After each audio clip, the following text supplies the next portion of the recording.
Έχει τελειώσει ο Δεύτερος Παγκόσμιος Πόλεμος, οι χώρες προσπαθούν να ανοικοδομηθούν και κάποιες χώρες είναι μάλιστα υπό αμερικανική και αγγλική και ρωσική κατοχή, όπως η Ιταλία, η Γερμανία και η Ιαπωνία. Δύο συνεργάτες, ο Φουτζισάβα και ο Χόντα, φεύγουν και πάνε στη Γερμανία για να δούνε τι γίνεται με την εκεί βιομηχανία. Εκεί βλέπουν τη Φλωρέτα, την Γκρέιντλερ, την K50 και αποφασίζουν να φτιάξουν κάτι αντίστοιχο στην Ιαπωνία. Θεωρούν ότι αυτό που θα έπρεπε να εξυπηρετήσουν είναι τα soda shop, τα οποία υπάρχουν παντού στην Ιαπωνία και στο πιο απομακρυσμένο χωριό, στα βουνά παντού.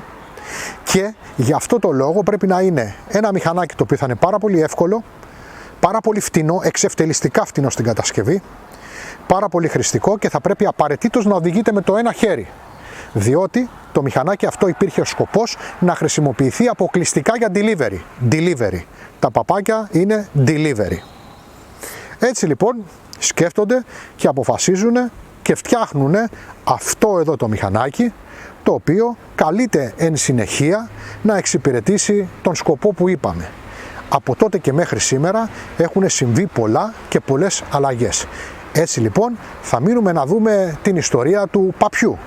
Και όταν λέμε παπί, γιατί το λέμε έτσι στην Ελλάδα? Πολλοί λένε ότι επειδή κάνει ο κινητήρας παπ. Ουσιαστικά από όποιο μηχανάκι και αν βγάλει στην εξάτμιση παπ κάνει. Κάποιοι λένε ότι συνδυάζεται κιόλας με το φτερό το σήμα της Honda. Λοιπόν, κάποιοι άλλοι λένε ότι απλά το σουλούπι είναι αυτό. Προσωπικά δεν με αφορά καθόλου, όλες οι λαϊκές δοξασίες και οι μύθοι δημιουργούνται από κάτι. Αυτό που μπορώ να σας πω με σιγουριά είναι ότι μηχανάκια φτηνά σαν και το παπί της Honda, σαν τη Vespa την 50S, σαν τη Mobiletta, σαν το Simpson το S50, όλα αυτά βοηθήσανε τους πατεράδες μας, τα θυμάμαι αυτά τα πράγματα, σε μια καταστραμμένη Ελλάδα να μην πηγαίνουν πια 2 και 3 ώρες μακριά με τα πόδια στη δουλειά τους, αλλά να έχουν ένα φτηνό μεταφορικό μέσο για να πηγαίνουν. Και αυτό είναι μια φοβερή κοινωνική παροχή που δώσανε σε όλους όσους τα χρησιμοποιήσανε αυτά τα φτηνά οχήματα. Ας τα δούμε λοιπόν με παραπάνω λεπτομέρειες ιστορικές και τεχνικές.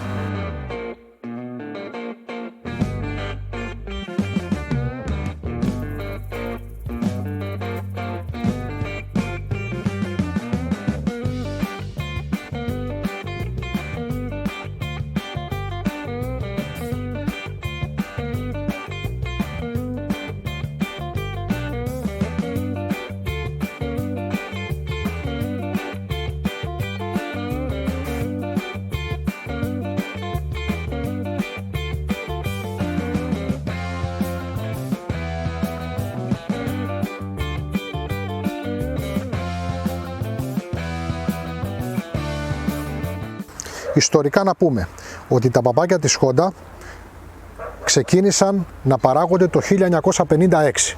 Ουσιαστικά για την Ιαπωνία, εν συνεχεία για ανατολικοασιατικές χώρες, Βιετνάμ, Ταϊλάνδη, Μαλαισία κλπ.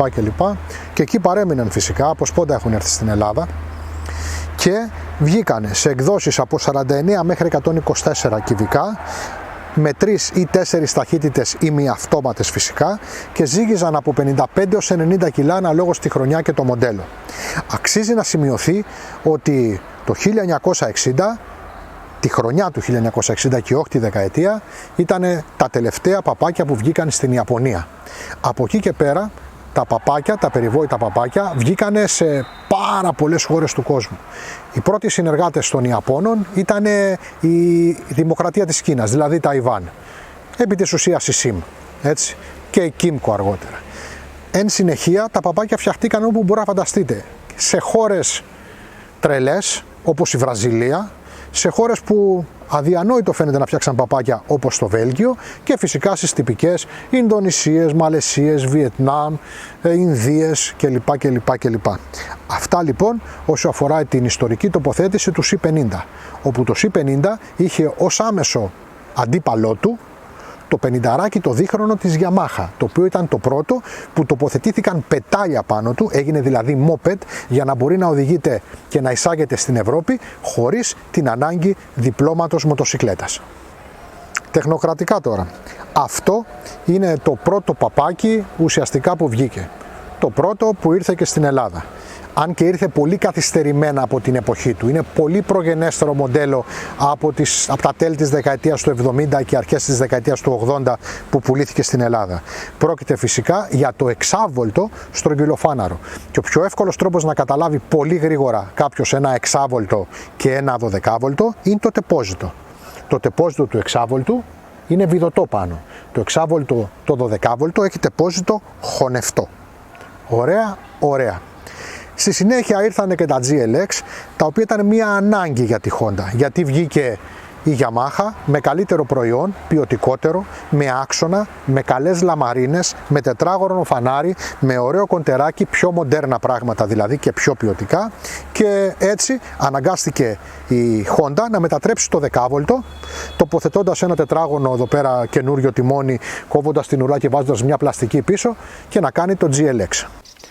Του πέταξα λίγο νερό για να σου λουποθεί, αλλά τι να κάνουμε, είναι το μοναδικό που έχω απείραχτο μαμά TAF 50.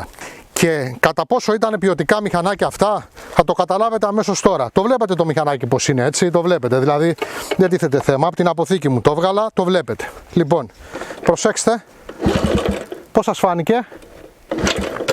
Εννοείται μαμά. Έτσι. Τώρα, μια και μιλάμε για αυτό το παπάκι ακριβώς. Είναι 49,5 κυβικά, έχει έναν κεντροφόρο επικεφαλής, δύο βαλβίδες όπως φαντάζομαι ξέρετε όλοι. Παράγει 4,8 άλογα στην καλύτερη στις 10.000 στροφές, σπασμένο δηλαδή.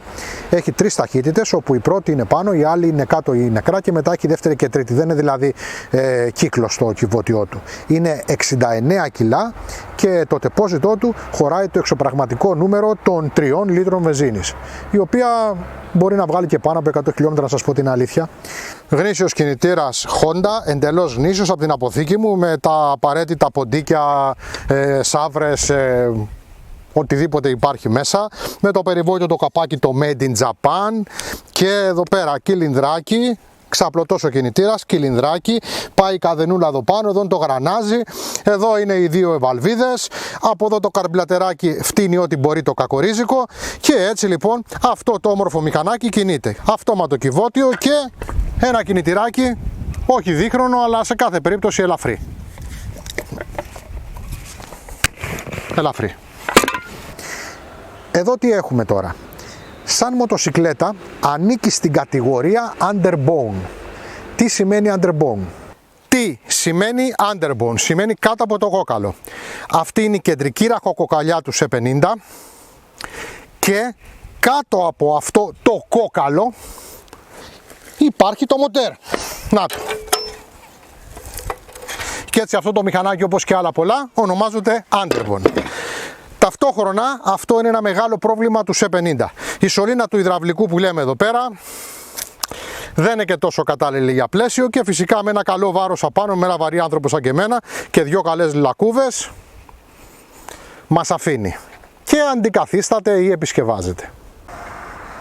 Λοιπόν, σε αυτή την κατηγορία είναι τα πιο πολλά χρηστικά μηχανάκια που ξέρουμε της εποχής, αλλά ακόμα και σήμερα. Δηλαδή όλα τα τσάο, τα σι, οι μομπιλέτες, οι φλωρέτες, τα CD, τα τσάλι, τα DAX, όλα είναι στην κατηγορία underbone.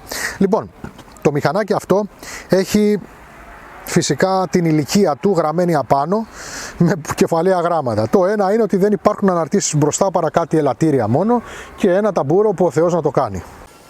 Πυρούνι. Το δεύτερο μεγάλο πρόβλημα του παπακιού μετά το σκελετό του. Αυτό το πράγμα. Όλο το μηχανάκι κρατάει σε αυτό το πράγμα. Και ο ανταγωνισμός, μην νομίζετε ότι ήταν καλύτερος. Δηλαδή αν πάμε στο TAF 50, αυτό είναι, TAF 50, είναι ακριβώς το ίδιο πράγμα. Οπότε μετά από αυτά πήγαμε στα πυρούνια που ήταν ακριβώς τα ίδια, αλλά είχαν ανάρτηση μπροστά. Καλύτερο, ήταν ένα βήμα μπροστά. Και για να προχωρήσει λίγο η ιστορία, αν και δεν έχω τέτοιο μηχανάκι, θα σας φέρω το δικό μου TAF 50, αυτό που χρησιμοποιούσα δηλαδή εγώ, το προσωπικό μου μηχανάκι κάποτε, το οποίο το εκμοντέρνησα μόνος μου. Δηλαδή, super duper το μηχανάκι, μου έκανε τη δουλειά μου, αλλά τι, του το έβαλα το πυρούνι, του το έβαλα και το δισκόφρενο. Από KZR είναι, και με Piaggio τρόμπα εδώ μέσα. Έτσι, λοιπόν, και έτσι ήρθαμε στα πιο σύγχρονα παπάκια που πουλούνται ακόμα και σήμερα. Από πίσω επίσης δεν υπάρχουν αναρτήσεις καθόλου, κάτι ελαττήρια πάλι είναι. Εγώ, όπως και όλοι φαντάζομαι, έχουμε τοποθετήσει στοιχειωδώς κάποια αμορτισέρ για να ψιλολειτουργεί. Λοιπόν, πρόκειται για μια πολύ φτηνή κατασκευή, κατασκευασμένο από ανακυκλωμένο σκραπ, δεν είναι δηλαδή λαμαρίνα, είναι σκραπ πεπιεσμένο. Γι' αυτό άμα το δείτε όταν σκουριάζει, που κυρίως σκουριάζει εδώ στα αμορτισέρ, σηκώνεται σε φύλλα, γίνεται σαν σάντουιτς. Δεν είναι η σαπίλα που ξέρετε από τα αυτοκίνητα, ας πούμε. Με φτηνά πλαστικά, που όμως δεν υπάρχει κανένας λόγος να του έβαζαν τίποτα ακριβότερο. Ίσως να έπρεπε να βάλουν μια πιο χοντρή σωλήνα στη μέση, γιατί παρά είναι του υδραυλικού σωλήνα. Λοιπόν, αυτά. Λοιπόν, και τα χρόνια περάσαν. Τα παπάκια, τα underbone, άλλαξαν. Αυτό είναι ένα σχετικά εξελιγμένο. Έχει ακόμα τις παιδικές παθογένειες, το μονό πιάσιμο στο πυρούνι μπροστά, παραδείγματος χάρη, τον σκελετό που δεν είναι ακόμα αυτός που θα έπρεπε να είναι, αλλά είναι πλέον ένα εξελιγμένο παπάκι. Τα παπάκια της δεκαετίας του 60 και των τελών της δεκαετίας του 50 έχουν περάσει ανεπιστρεφτοί. Σήμερα είμαστε σε τέτοια μηχανάκια. Δημοφιλέστατη ακόμα η κατηγορία σε κάποιες ασιατικές χώρες, Βιετνάμ, Ταϊλάνδη, Μαλαισία, Ινδονησία, Πολυνησία, και έτσι υπάρχει μεγάλη αγορά.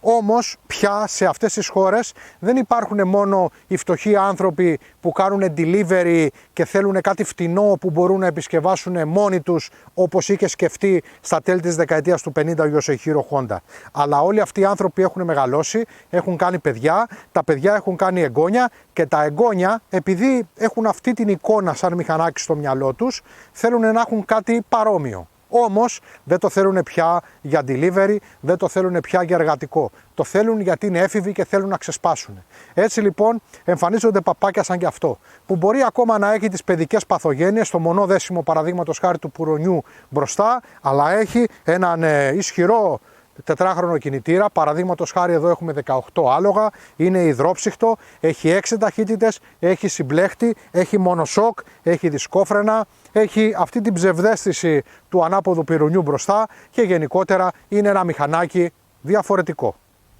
Οπότε αυτά είναι τα παπάκια σήμερα.